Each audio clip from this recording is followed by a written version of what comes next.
গুম করে দিতে চায়, তাহলে এরা নির্বাচনের পরে কি করবে এটা কি আপনাদের বুঝতে বাকি থাকে?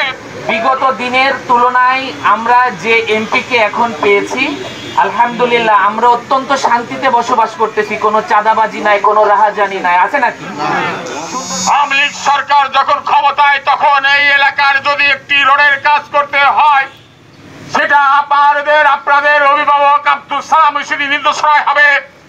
যদি একটি স্কুলের উন্নয়ন করতে হয়, সেটা আব্দুল সালাম মুর্শিদির মাধ্যমে হবে।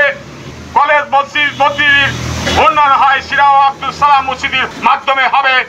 সেই আব্দুল সালাম মুর্শিদির মধ্য দিয়ে তার আস্থাভাজন, তার কাছের মানুষ এস.এম. হাবিব, আমার নেতা আব্দুল সালাম মুর্শিদি যে ক্যান্ডিডেট দিয়েছে, এই ক্যান্ডিডেটের মাধ্যমে এলাকার উন্নয়ন হবে। আপনারা দেখেন আমাদের এলাকায় এই যে জনকৃষি ব্যাংক, এই কৃষি ব্যাংকের পাশে একটি 4তলা ভবন আছে। এই 4তলা ভবন যে ব্যক্তি দখল করেছে, সেই ব্যক্তি আজকের রূপসা উপজেলা চেয়ারম্যান হিসেবে নির্বাচন করতে চায়। এই ব্যক্তির সঙ্গে যে সকল লোকজন আছে, এনারা বিভিন্ন জায়গায় খুলনা শহরে বড় বড় হোটেলে প্রোগ্রাম করে বক্তব্য দিচ্ছেন। এনারা বলছে আমাদের বিপক্ষে যে ব্যক্তি কথা বলবে তাকে মেরে দাও, তাকে মেরে ফেলো, তার লাশ গুম করে দাও। নির্বাচনের আগে যদি তারা মেরে ফেলতে চায়, লাশ গুম করে দিতে চায়, তাহলে এরা নির্বাচনের পরে কি করবে এটা কি আপনাদের বুঝতে বাকি থাকে?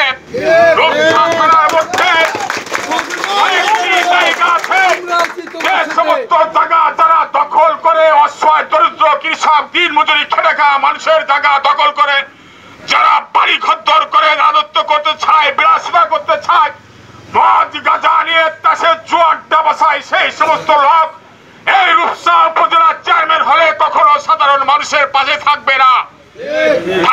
কারণ তারা হচ্ছে লোভী, তারা চাই অত্যাচার, নির্যাতন, জুলুম করে যেভাবে মানুষের স্বার্থ অর্জন করতে হয়, ঠিক সেই নির্দেশনা নিয়ে তারা আসবে আপনাদের কাছে। বিবাদে পড়লে আপনাদের পা ধরবে। ভোটের জন্য আপনাদের 500-1000 টাকা দিবে। এই 500-1000 টাকায় যদি ভুলে যায় আপনাদের একটি মূল্যবান ভোট, আপনি এদেশের নাগরিক, আপনার ভোট আপনি দেবেন, ভূয়সভে দেবেন, আপনি একজন যোগ্য ব্যক্তি দেখে দেবেন, এলাকার উন্নয়ন সম্পর্কে জেনে শুনে দেবেন। আপনার একটি ভোটের অনেক মূল্য, একটি ভোটের জন্য একজন চেয়ারম্যান হবে। আমি চলাচল করি, এই চলাচলের জন্য একটা রাস্তার প্রয়োজন আছে না নাই? আমার ব্যক্তিগত টাকা দিয়ে কি রাস্তা করা সম্ভব? তাহলে রাস্তা করার জন্য কি সরকারি অনুদান আসে যাতে রাস্তাটা হয়? তাইলে যদি এই সরকারি অনুদান রাস্তা আসলে যদি একটা ভালো ব্যক্তি এইটা পরিচালনা না করে, তাহলে সে রাস্তার কাজটা কি সঠিকভাবে হবে? তাইলে আমাদের কি একজন ভালো প্রতিনিধি নির্বাচিত করা প্রয়োজন আছে না নাই? ভোটের সময় আসে, শুধু বড় বড় কথা বলে যায়, এরপরে ভোট শেষ, আমাদের আর চেনে না।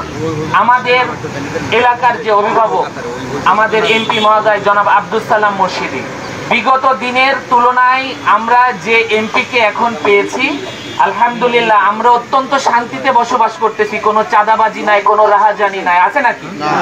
সুন্দরভাবে আমরা চলতে পারতেছি না? তাহলে এই যে সংসদ সদস্য, সে এই 4 আসনের সুখ দুঃখের কথা সংসদে সেই উত্থাপন করবে নাকি অন্য কেউ করবে? রাস্তা আনবে কি এমপি মহোদয়, নাকি মহানগরের কোন নেতা এনে দেবে? যে এমপি মহোদয় আমাদেরকে এই সকল অনুদান আনতে সহায়তা করবে, তাইলে সেই এমপি মহোদয়ের হাতটা যাতে শক্তিশালী হয়, কাজটা যাতে আরো সুন্দর হয়, তাহলে তার নির্বাচিত প্রতিনিধিকে আমাদের দরকার আছে না নাই? সেই এমপি মহোদয়ের নির্দেশ যে এস.এম. হাবিবুর রহমান, আমরা অনেকে চিনি না, এস.এম. হাবিবুর রহমান একজন ভালো মানুষ, নম্র, ভদ্র, বিনয়ী মানুষ। সে তাকে নির্বাচিত করার নির্দেশ দিয়েছে। কেন দিয়েছে? যাতে তার উন্নয়ন কার্যক্রমে কোনো বাধাগ্রস্ত না হয়। তাইলে আমাদেরকে উচিত কি হবে? যে উন্নয়নের পথে যাতে বাধা না হয় এমন একজন কাউকে কি নির্বাচিত করা। আমাদের এমপি মহোদয় বলেছিলেন, আল্লাহর রহমতে আপনাদের দোয়ায় যখন আমি আবার নির্বাচিত হয়েছি, এইবার এই 5 বছর ইনশাআল্লাহর উন্নয়নের ধারা দেখিয়ে দিয়ে যাব। তো আমরা এমপি সাহেবের সেই উন্নয়নের ধারাকে অব্যাহত রাখার জন্য আমরা চেষ্টা করব এস.এম. হাবিবকে নির্বাচিত করার। আমাদের আরো একজন প্রার্থী আছেন, শারমিন সুলতানা রুনা, আমাদের এলাকার সন্তান। এলাকার বাইরে কোনো প্রতিনিধি দিয়ে আমাদের কি কোনো লাভ আছে? এলাকার সন্তান যদি নিজের জন্য কিছু করে তাতেও তো আমাদের লাভ, ঠিক কিনা? তাহলে আমাদেরকে চিন্তা করতে হবে যে না, এলাকার সন্তান যাতে সেও প্রতিনিধি হয়ে আমাদের জন্য কিছু করার সুযোগ পায়। এই বক্তব্যগুলো সম্মানিত সাংবাদিক ভাইরা